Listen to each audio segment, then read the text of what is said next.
오늘 함께 묵상할 성경 말씀은 예레미야 4장 19절에서 31절 말씀입니다. 예레미야 4장 19절에서 31절 말씀입니다. 오늘은 19절 그리고 22절 말씀을 읽겠습니다. 슬프고 아프다. 내 마음속이 아프고 내 마음이 답답하여 잠잠할 수 없으니 이는 나의 심령이 나팔 소리와 전쟁의 경보를 들음이로다. 22절입니다. 내 백성은 나를 알지 못하는 어리석은 자요 지각이 없는 미련한 자식이라. 악을 행하기에는 지각이 있으나 선을 행하기에는 무지하도다. 아멘. 오늘 함께 생각할 주제는 슬프고 아픈 이유입니다. 지금 우리가 묵상하고 있는 예레미야는 이제 조금씩 힘들어지고 계실 텐데요. 문장과 단어는 익숙하지 않고 또 뭔가 시처럼 추상적인 부분들도 있는 것 같고 또 운율, 라임도 있는 것 같은데 한 번에 싹 이해하기가 쉽지가 않는 거죠. 저도 그렇습니다. 그러니 함께 이 난관들을 잘 헤쳐나가도록 하죠. 우리가 묵상하고 있는 이 예레미야는 지금 4장밖에 오지 않았는데 왜 이렇게 힘들까요? 언제까지 이런 내용이 나올까요? 그런 궁금증이 들면 성경 뒷부분을 둘러보시고 또 매일 성경 37페이지에 있는 구조도 한번 눈으로 훑어주시면 좋습니다. 오늘 4장의 내용 역시 이스라엘의 저주, 심판에 대해서 얘기하시는데요. 1장에서 25장까지 모두 심판의 예언임을 염두에 두시고 있으면 좋을 듯 합니다. 지금 4장인데 25장까지 계속 저주라는 거죠. 아직도 멀었구나 라고 생각하시면서 계속 저주가 나와도 마음 상해하지 마시고 저주 속에 숨겨진 하나님의 사랑, 긍휼, 그러면서도 죄에 대해 단호하신 하나님을 발견하시면 좋을 듯 합니다. 본문 4장 19절부터는 하나님의 말씀인지 예레미야 말인지 막 섞여서 나오는데요. 우선은 예레미야의 탄식입니다. 19절입니다. 슬프고 아프다. 내 마음이 아프고 내 마음이 답답하여 잠잠할 수 없으니 이는 나의 심령이 나팔 소리와 전쟁의 경보를 들음이로다. 아멘. 슬프고 아프다. 내 마음이 아프고 내가 답답하다. 누구일까요? 예레미야입니다. 선지자로서 어쩔 줄 몰라 하는 모습이 상상됩니다.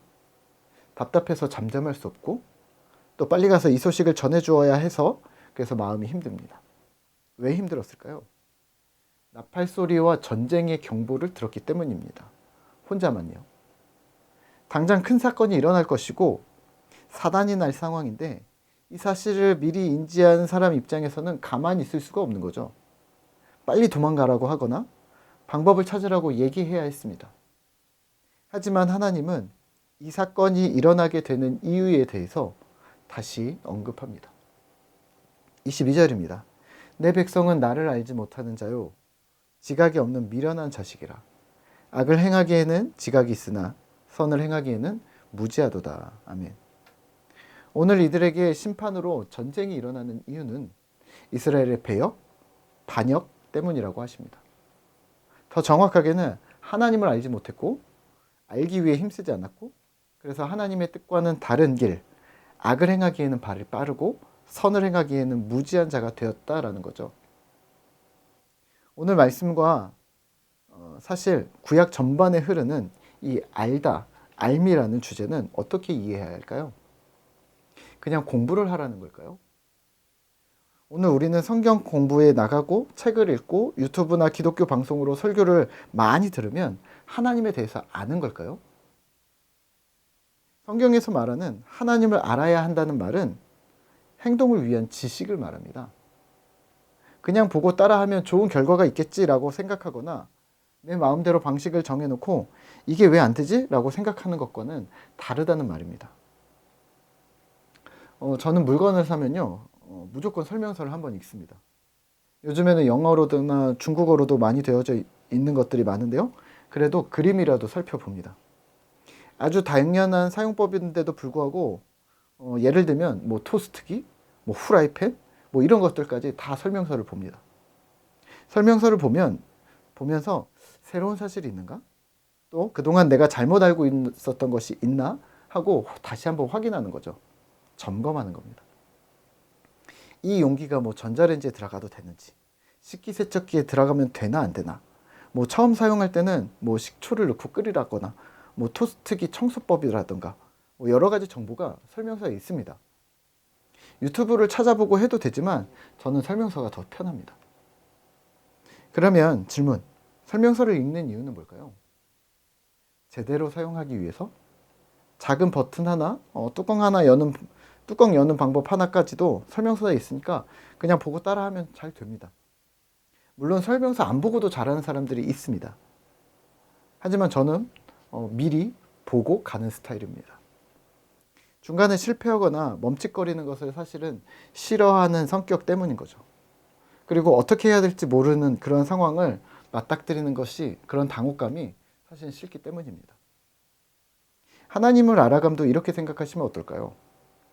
그냥 지식을 쌓으라는 말이 아니라 하나님을 제대로 따르기 위해서 설명서를 보는 겁니다. 매뉴얼이죠.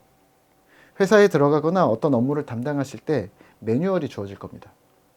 그리고 그에 따른 응대나 방법으로 사람을 대하거나 혹은 상황을 대처하고 물건을 만들게 되는 거죠.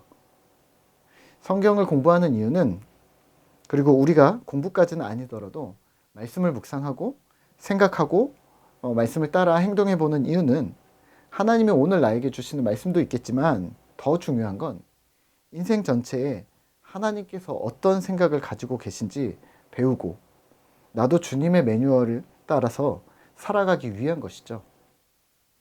이러한 중요한 하나님을 알아가는 것은, 하나님을 알면 성경 공부를 통해서든 큐티를 통해서든 또 공동체 예배와 개인의 예배를 통해서 여러 방법으로 가능합니다.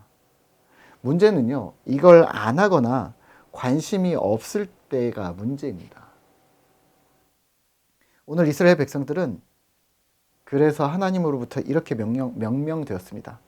악을 행하기에는 지식이 있으나 선을 행하기에는 무지하다. 오늘도 부탁을 드리겠습니다. 선한 데는 지혜롭고 악한 데는 미련하시기를 부탁드립니다. 슬프고 아프다라고만 말하지 말고, 왜 이런 슬픔이 나에게 오는가? 왜 우리는 아픈가? 고민하면서 좋으신 하나님의 마음을 나누어 갖는 그러한 신실한 꿈터 성도 되시기를 기도합니다.